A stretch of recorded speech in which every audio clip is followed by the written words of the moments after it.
Everyone, welcome back to master English with Sakshi. मैं साक्षी आर्या आपके English trainer English mastery series की एक और सुपर वीडियो के साथ आपका स्वागत करती हूँ।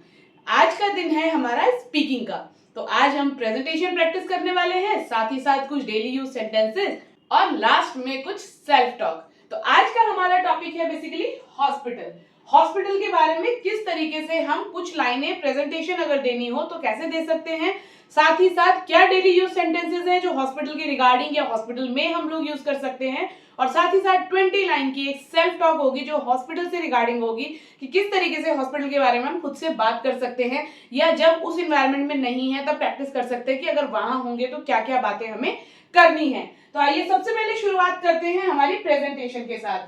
10 लाइन की प्रेजेंटेशन है, आपको पता ही है। सबसे पहले हम अपना बेसिक एक छोटा सा 2 लाइन का इंट्रोडक्शन देते हैं, जो भी टाइम हो रहा है उसके according, like good morning everyone, I am Sakshi Arya या my name is Sakshi Arya. दोनों ही लाइन करेक्ट है, जो आपको अच्छा लगे आप यूज कर सकते हो।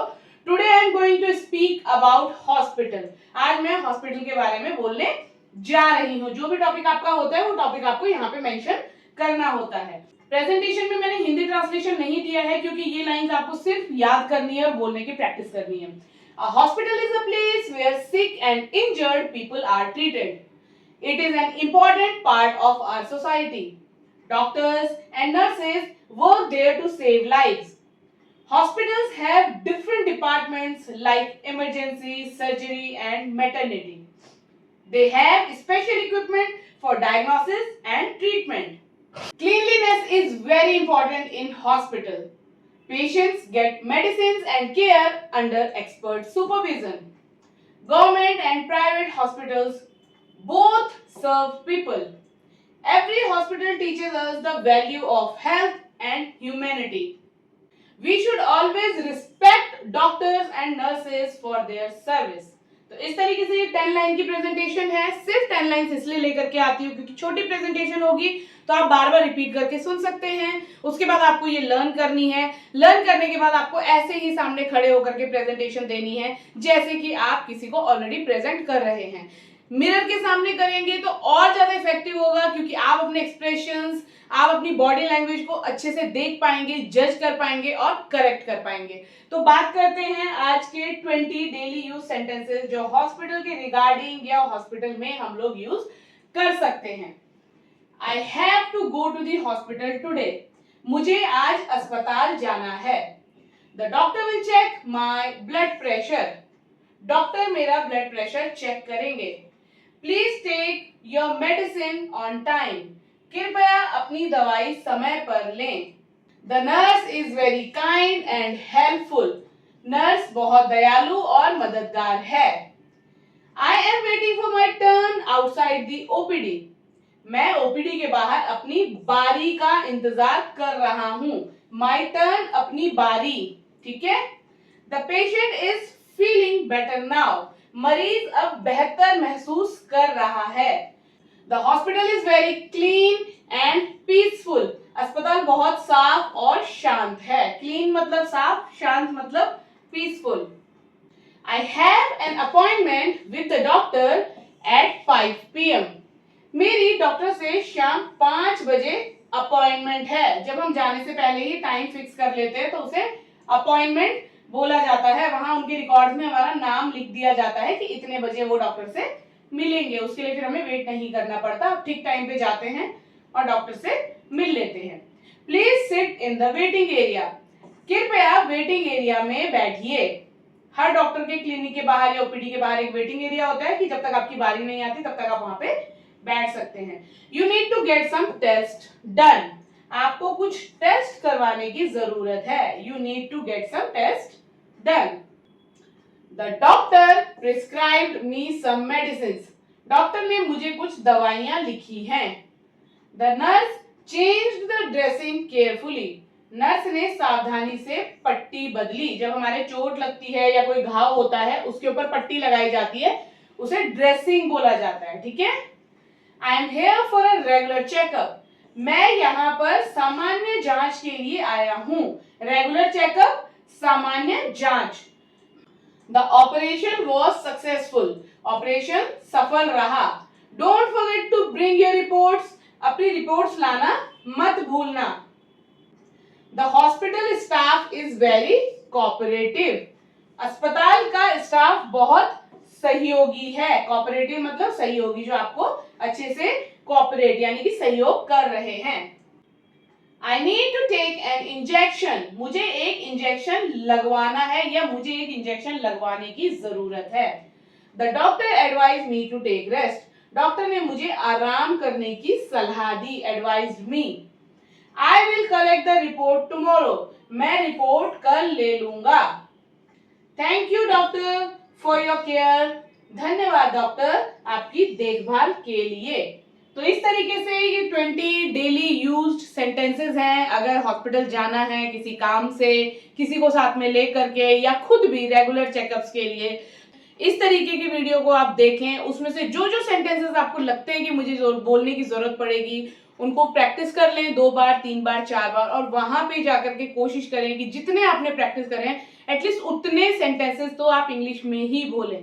देखिए जो भी होगा वो ग्रेजुअली होगा, धीरे धीरे कोशिश करोगे ना, 1 2 3 4 करोगे तो काउंटिंग अच्छी चलेगी, प्रैक्टिस अच्छी होगी और आप एक सुपर्ब स्पीकर बन जाएंगे। ये मत सोचिए कि नहीं मैं जब बोलूंगा तो पूरा ही एक साथ बोलूंगा, या नहीं तो नहीं, आप एक सेंटेंस भी बोल पा रहे हैं तो फिलहाल एक से शुरुआत करिए, धीरे धीरे वो मैसिव चेंज आपके कम्युनिकेशन में लेकर के आएगा। अब आज की सेल्फ टॉक जो 20 लाइंस की है उसको स्टार्ट करते हैं। 20 lines of self-talk regarding या about hospital. I am brave and calm in hospital. मैं अस्पताल में बहादुर और शांत हूँ। कितने भी इंजेक्शन लगा लो, कुछ भी कर लो। I trust the doctors and their treatment. मैं डॉक्टरों और उनके इलाज पर भरोसा करती हूँ। I am strong and my body is healing fast. मैं मजबूत हूँ और मेरा शरीर जल्द ही ठीक हो रहा है। हीलिंग जब ठीक होना, किसी बीमारी से, किसी घाव का ठीक होना, तो उसको हीलिंग बोला जाता है, ठीक है। Hospitals help people get better and that's beautiful. अस्पताल लोगों को ठीक होने में मदद करते हैं और ये बहुत ही खूबसूरत है। I stay positive and hopeful during treatment.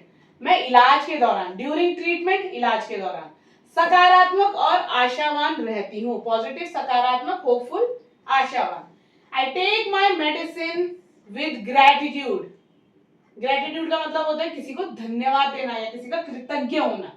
मैं अपनी दवाइयां कृतज्ञता के साथ लेती हूँ। I am thankful for modern medical care.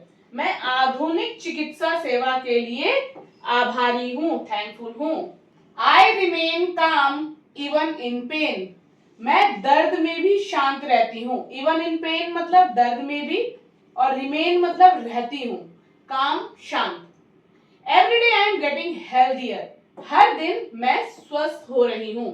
Getting healthier, स्वस्थ हो रही हूँ। I believe in my recovery. मैं अपनी रिकवरी मतलब ठीक होने की प्रक्रिया पर विश्वास करती हूँ। My body has an amazing power to heal. मेरे शरीर में ठीक होने की अद्भुत शक्ति है। Amazing power, अद्भुत शक्ति, to heal, ठीक होने की। I cooperate with doctors and nurses happily. मैं डॉक्टरों और नर्सों के साथ खुशी से सहयोग करती हूँ। जब वो मेरा इलाज कर रहे होते हैं तो मैं खुशी से उनको सहयोग करती हूँ। I focus on health, not on fear. मैं सेहत पर ध्यान देती हूँ, डर पर नहीं। I am surrounded by people who care for me. मैं ऐसे लोगों के बीच हूँ जो मेरी परवाह करते हैं। Care for me, परवाह करते हैं। I appreciate the hospital staff for their service. मैं अस्पताल के स्टाफ की सेवा की सराहना करती हूँ। Appreciate, सराहना। My mind is peaceful, my heart is strong. मेरा मन शांत है, मेरा दिल मजबूत है। I take rest and allow my body to heal. मैं आराम करती हूँ और अपने शरीर को ठीक होने देती हूँ। I am thankful for every moment of care. मैं हर देखभाल के पल के लिए आभारी हूँ। I am healing physically, mentally and emotionally. मैं शारीरिक, मानसिक और भावनात्मक रूप से ठीक हो रही हूँ। I am healthy, happy and safe.